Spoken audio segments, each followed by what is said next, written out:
You know, one thing I really love about John is how he is on the phone. And it doesn't matter whether you're calling him or he's calling you, it's just the way that conversation starts. For me, it's always, Peter, how you doing, bud? All right. So when I think about my dad and his business relationship and growing up with him, I think of a couple of memories. You know, one of which is the way that family was always very involved in the business, and you know, we would go to the big events and we'd see him on stage, but he would also bring the little things home. I remember being a kid, and I remember I really wanted a wallet because real men had wallets, and so he bought me my first wallet. And when he bought it for me, the only thing in it was a card that said attitude. And that's what he wanted me to do, is just carry it around with me. So I think starting in the second grade, I had a wallet, and the only thing I kept in it for probably 10 years was a card that said attitude. For those of y'all who don't know my dad, he's a very passionate man. He's passionate about his family, he's passionate about Primerica, he's passionate about UGA football. With the latter being a bit of a sore spot right now, I'm very thankful for the junior achievement for recognizing him for this honor. Maybe he can get his mind off of that blown coverage. I worked with John for over 25 years, 15 as co-CEO of Primerica. He was my business partner and best friend. I can honestly say he made every day enjoyable. There's no one I would rather spend an afternoon relaxing with, or no one I'd rather be in a foxhole with if things aren't going well. As an individual, John's caring, intuitive, student of human nature. As an executive, he's determined, driven, fearless, and also strategic. It's the combination of these diverse qualities that make him such a great leader.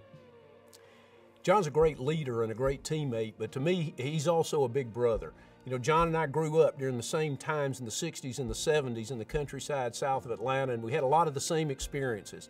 And it seems as we became co-workers and we became leaders together, we also became great friends, almost to the point of living the same experiences because of what we shared in our backgrounds growing up together. It was such a special time for us before we met and as we had a chance to lead together.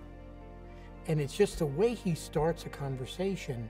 It seems all about you, not about him. Now, he may be calling about something where he wants something, but he doesn't launch into that. He always takes a moment at the beginning of a conversation just to talk, and that's John. And the conversation, wherever it's going to go, whether there's a serious subject to discuss, you don't even know. You know at that first moment, it's about you. He makes you feel special, almost like you're running onto a field in a sporting event, and you're never rushed. He's always just taking a little bit of time to catch up with you and what you're doing. John's the kind of leader that people love to follow. He casts a vision that people want to be a part of and say, that's a team that I want to play on. And most of all, John's a leader that deserves to be trusted.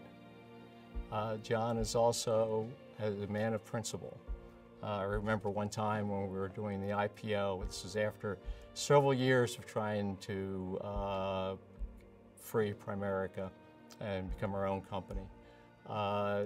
There was an incident where bad faith had occurred. We were at the very end, just a day or 2 days away from doing the IPO. We learned of the incident where we're in a car. John yelled, "Stop the car, I'm getting out. I can't go through with this. I can't betray my team." Not many people would have said that or done that at that point in the deal, but not John. John was one that was going to do it right, and he was going to do it right for the people he loved. I'm really thankful for my dad. He was always there for me. His passion in life was always on display. I have a lot of great memories, heading up to our cabin in Suches, setting a warm fire, fly fishing out on the Toccoa River. Many fond memories, traveling to Athens to watch UJ football. Things didn't always go our way in the 90s, but you know, it was still just great to be there with him and the family, enjoying good food, good company. Me and my wife now have an inside joke after I told her the story about Cool Dad. And I always knew that it was going to be Cool Dad when he would turn his baseball cap around backwards, and he would do it when we were riding jet skis or, you know, four-wheelers or going hiking, that he always seemed to have his cap forward until he really wanted to get the adrenaline going. So those, you know, was kind of what it was like that growing up with my dad. John's the kind of leader that prepared for future success. As he and Rick took Primerica public in 2010, that became a pivotal point in the future of the company and prepared the company for success. And when he and Rick turned leadership of the company over to me and to the team that's in place right now, I think they did the same thing. They were successful during their times, but at the same time, they laid the foundation for the future success of the next generation of leadership. And I believe that's what great leaders do. John is a fantastic communicator. He gets the essential truths of things like through his stories. I often find myself when I'm counseling my sons telling John stories or giving John quotes. Things like focus on your strengths, be likable, build relationships, have fun, enjoy the moment. His little stories have filtered down to my family and the way I live my life.